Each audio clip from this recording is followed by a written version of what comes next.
Olá, eu sou Ricardo Nicolucci e seja bem-vindo ao nosso curso de Plano de Sucessão. Se você chegou até aqui, é porque você está com um desejo e a expectativa de que você possa transmitir o seu negócio para alguém. Isso vai implicar em que você venda, realize uma sucessão, e o que você vai encontrar aqui são mecanismos e maneiras para que você possa concretizar isso. Mas antes da gente começar, é preciso a gente entender alguns conceitos preliminares. E nesses conceitos, a gente tem que olhar e observar que uma empresa, ela só possui 3 grandes destinos possíveis. Um destino dela é ser vendida, um destino dela é ser herdada e o outro destino ela é encerrar as suas atividades.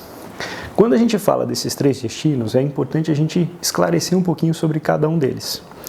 Quando a gente fala de encerrar as atividades, isso geralmente acontece com as empresas. Isso pode ser de uma maneira opcional ou de uma maneira obrigatória.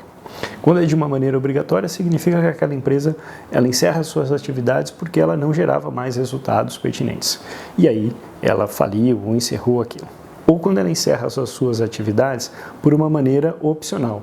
As pessoas que realizavam aquelas atividades optam por não realizá-las mais e aí a atividade da empresa ela se encerra.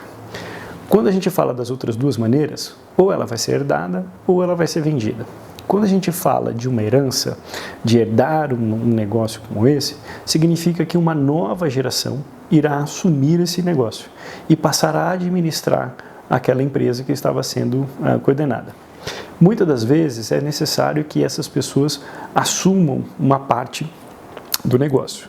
Quando a gente fala em clínicas, ou de uma maneira geral em atividades na área de saúde, nem sempre a sucessão, ou seja, as pessoas da família que vão herdar aquele negócio, necessariamente continuam no mesmo ramo de atividade. E isso, em algumas partes, impede que as empresas nesse segmento sejam naturalmente ou constantemente herdadas. O que acaba nos levando, muitas das vezes, para a primeira solução, que é o processo de venda da empresa. E quando a gente fala de um processo de venda da empresa, existem alguns possíveis compradores para esse negócio. Então, quando a gente se atenta ao processo de venda, a gente pode ter 3 grandes compradores aqui. Um primeiro grande comprador seria um comprador financeiro para esse negócio. Alguma atividade maior ou alguém interessado com uma jornada financeira e que olha para esse segmento de atividade e quer buscar um retorno financeiro.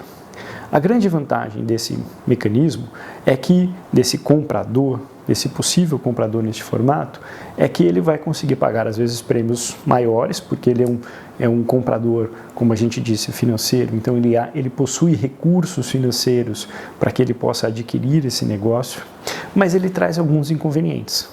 Por ele ser puramente financeiro, um primeiro elemento é que a entrada dele no negócio prevê uma saída, ou seja, ele quer buscar um retorno no médio prazo com essa aquisição, ou seja, quero pagar um valor X e vender num determinado momento por 2, 3, 4x o valor que eu paguei.